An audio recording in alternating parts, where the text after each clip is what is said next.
Assalamualaikum warahmatullahi wabarakatuh. Saudara-saudara sekalian, pada hari ini kita masuk pada mata kuliah perekonomian Indonesia. Pada pertemuan ketiga ini, saya sebagai pengampu mata kuliah perekonomian Indonesia, Rudi Alhempi, akan menjelaskan pembahasan tentang sejarah perkembangan ekonomi di Indonesia. Untuk berbicara tentang perekonomian Indonesia, itu pada kesempatan ini saya akan menjelaskan mulai dari masa Orde Lama, masa transisi, reformasi, dan masa pandemi. Baik, perkembangan dari masa Orde Lama ke Orde Baru, ke transisi dan reformasi, kemudian dilanjutkan dengan masa pandemi, ini membutuhkan waktu yang cukup lama. Kita masuk satu persatu, yaitu perekonomian Indonesia pada masa Orde Lama. Perekonomian Indonesia pada Orde Lama, kita mengenal bahwa di sini yang kita jadikan acuan adalah pada masa awal kemerdekaan, yaitu perkembangan ekonomi Indonesia di awal ya cukup memprihatinkan, sehingga perekonomian Indonesia itu ya harus dimulai dari awal, dari pertama. Baik, kemudian kita bahas satu persatu, yaitu pada Orde Lama, itu dimulai sejak Indonesia merdeka. Sejak kapan? Yaitu sejak 17 Agustus tahun 1945 sampai dengan 10 Maret 1966. Ini periodenya, dan ini waktunya. Ya, Orde Lama itu berjalan. Kemudian kita masuk ke tahap berikutnya. Pada masa Orde Lama, paling tidak saya akan menjelaskan sedikit ilustrasi buruk perekonomian masa Orde Lama, apa-apa saja yang terjadi pada masa Orde Lama, yaitu berkisar dari tahun 1951 sampai 1958, sempat mengalami pertumbuhan rata-rata berkisar 7%. Ini pertumbuhan ekonomi ya maksudnya. Kemudian dilanjutkan pada tahun 1958 sampai 1966. Pada masa ini pertumbuhan menurun secara drastis, ya, dari 7% menjadi 1,9%. Nah, masa ini yang dikatakan masa terburuk ya. Kemudian pada masa ini terjadi apa?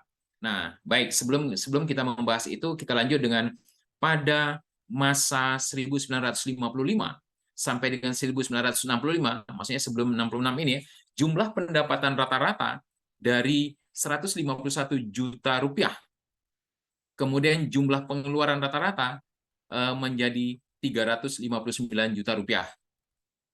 Kemudian pada tahun 1955 terjadi apa? Defisit, yaitu defisit anggaran.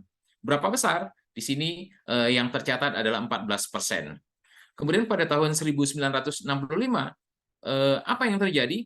Yaitu defisit anggaran sampai dengan 200%. Sehingga dari perkembangan ini, selama Orde Lama, perkembangan perekonomian Indonesia itu tidak menggembirakan. Mana buktinya tidak menggembirakan? Di sini terjadi yang namanya proses sunering, yaitu pemotongan uang.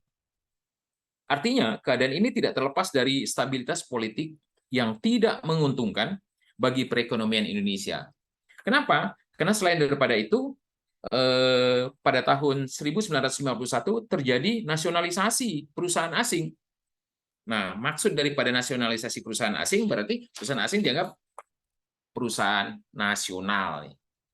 Artinya yang kaya semakin kaya itu akan dibawa ke luar negeri.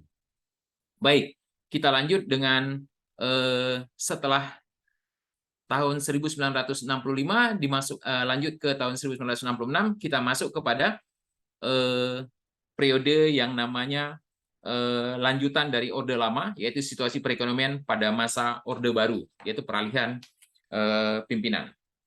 Apa yang terjadi di sana pada masa Orde Baru ini? Itu kegiatan dilakukan oleh satunya adalah program ekonomi jangka pendek. Artinya apa? Kegiatan yang dilakukan salah satunya ya adalah program ekonomi jangka pendek. Karena dulu kita mengenal apa? Adanya pelita dan repelita. Ya. Nah, pada masa itu tidak terjadi sunering. Tetapi bagaimana caranya agar jumlah uang yang beredar lebih banyak? Maka diciptakanlah uang 50.000. Ini salah satu ya kebijakan yang dibuat. Kemudian apalagi setelah ini dilakukan, pada program ini Indonesia juga telah membuka peluang untuk apa? Masuknya investasi asing. Nah, dan menaruh kepercayaan besar kepada kekuatan pasar. Ingat, pada saat kita berbicara tentang kekuatan pasar, berarti kapitalis mulai berlaku atau mulai jalan ya. Kemudian diteruskan dengan program pembangunan 5 tahun dalam jangka pendek dan dituangkan ke dalam perspektif jangka panjang, itu pelita dan repelita ya.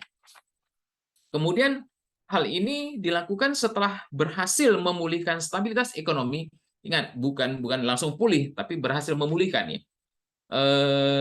Yang dimulai sejak tanggal 1 April 1969. Apa yang dilakukan? Program pembangunan 5 tahun jangka panjang ini dibagi menjadi tahapan-tahapan yang disebut dengan program pelita.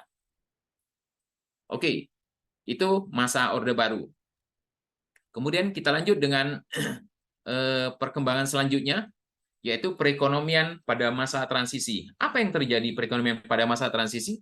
Nah, pada masa transisi, dalam hal ini yang tercatat adalah pada tanggal 14 dan 15 Mei tahun 1997, nilai tukar Thailand atau Baht, yaitu terhadap dolar Amerika Serikat mengalami goncangan. Jika dia mengalami goncangan yang hebat, apa yang terjadi? Akibatnya investor asing mengambil keputusan jual. Nah, kalau investor asing mengambil keputusan jual, sejak itu posisi mata uang Indonesia mulai tidak stabil. Kenapa? Karena sudah masuk pengusaha asing. Nah, kemudian sekitar bulan September tahun 1997, nilai tukar rupiah yang mulai melemah. Karena apa? Mengalami kegoncangan perekonomian nasional. Artinya mulai dari mata uang Baht itu turun terhadap Amerika, juga nasional terjadi kegoncangan. Kemudian pada masa 1997 dilanjut dengan 1998 yang terjadi apa? Nah, di sana terjadi peralihan pimpinan, yaitu yang kita sebut dengan perekonomian transisi. Apa itu perekonomian transisi? Nah, ini pada awal pemerintahan yang dipimpin oleh B.J. Habibie itu disebut dengan pemerintahan reformasi ya.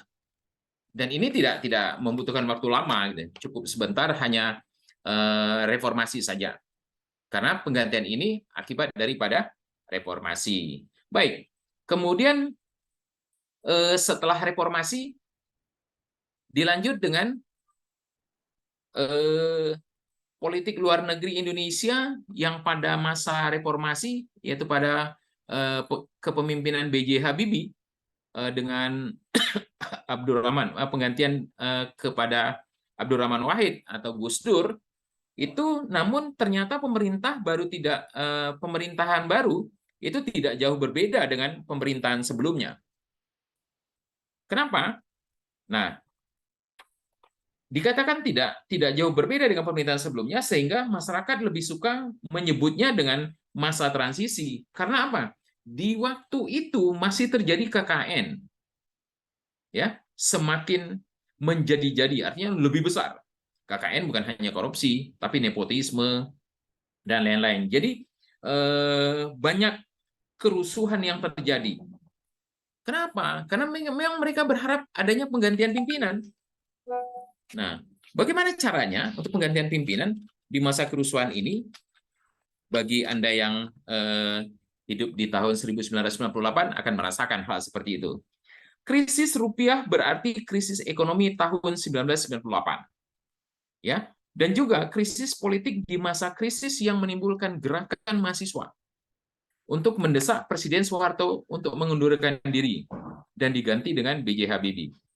Karena mereka menganggap tidak ada perubahan nyata. Akibat dari perubahan itu tidak ada perubahan nyata. Artinya apa? KKN semakin menjadi kerusuhan di mana-mana, dan masalah Soeharto tidak terselesaikan. Nah, selanjutnya awal tahun 1997 itu dapat dikatakan bahwa hampir semua orang di Indonesia maupun Badan Dunia bahwa menyatakan beberapa negara di Asia itu tidak akan mengalami krisis moneter atau ekonomi yang sangat besar sepanjang sejarah dunia sejak akhir Perang Dunia Kedua itu yang dialami oleh Indonesia. Oke, baik.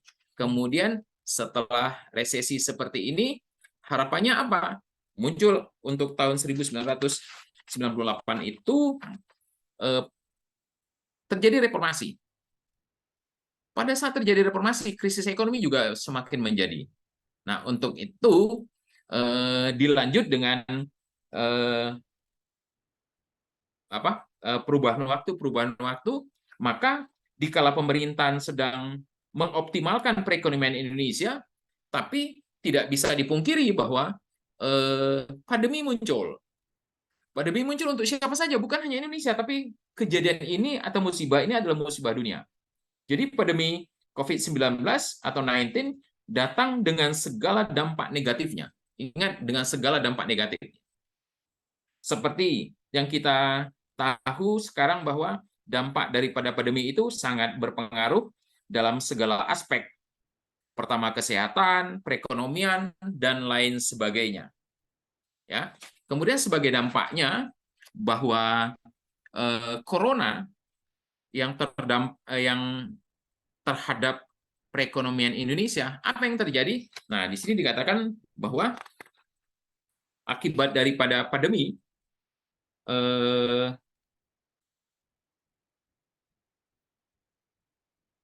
banyak sekali yang dipengaruhi atau banyak sekali dampaknya, baik terhadap pendanaan untuk jangan cerita pertumbuhan ekonomi dulu ya, pokoknya untuk mengantisipasi. Nah, sehingga pemerintah harus berbuat apa gitu. Nah, sorry, di sini saya kepengen menjelaskan sedikit dampak COVID-19 bagi Indonesia. Ya, nah ini yang pertama adalah terjadi penurunan pertumbuhan ekonomi di Indonesia. Ini sudah pasti, bukan hanya Indonesia tetapi dunia. Yang berikutnya adalah penghentian impor dari Tiongkok karena sumbernya itu diperkirakan dari daerah sekitar itu. Kemudian yang selanjutnya adalah penghentian penerbangan dari dan ke Tiongkok karena prediksinya adalah sumber COVID itu dari sana. Setelah itu sektor pariwisata juga mendapat pengaruh.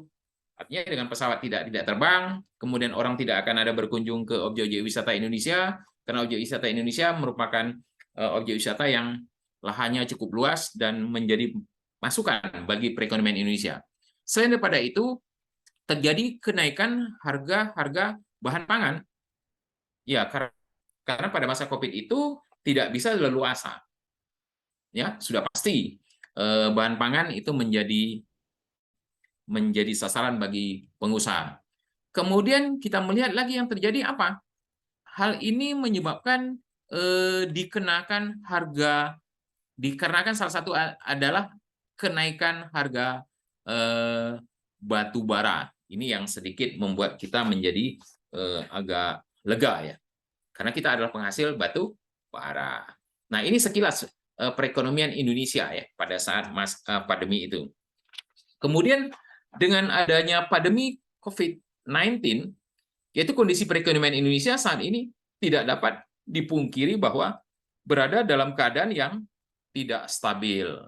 Sehingga apa yang harus dilakukan? Nah, saat ini secara perlahan-lahan Indonesia sudah mulai membuat strategi, di mana strategi itu yang dapat menguntungkan Indonesia itu sendiri. Salah satu di antaranya adalah setelah mengalami proses pandemi COVID-19, Indonesia ternyata bisa membuat jarum suntik. Indonesia ternyata juga bisa membuat salah satu sarana pengobatan yang bersumber dari Indonesia. Nah, ini juga sudah dikenal di luar negeri. Tetapi proses perjalanannya sudah pasti akan mengalami tahapan. Dan itu akan dikembangkan menjadi salah satu unit perdagangan internasional, contoh pembuatan jarum suntik. Baik, saudara-saudara sekalian, itu penjelasan dari saya. Barangkali kalau ada yang mau bertanya, silahkan saudara-saudara bisa mengisi pada form yang ada pada video yang telah kita sediakan. Barangkali pada kesempatan ini Anda belum membuat pertanyaan secara lengkap dan ingin mengajukan pertanyaan, silahkan mengisi form yang ada. Semoga nanti form itu akan diteruskan ke saya dan akan saya follow up. Baik, demikian yang bisa saya sampaikan pada sore hari ini terkait dengan mata kuliah perekonomian Indonesia yang membahas tentang perekonomian Indonesia mulai dari masa Orde Lama, Orde Baru, masa transisi, reformasi, dan masa pandemi COVID-19. Baik, demikian yang bisa saya sampaikan. Lebih kurang saya mohon maaf. Saya sudahi dengan wabillahi taufiq wal hidayah. Assalamualaikum warahmatullahi wabarakatuh.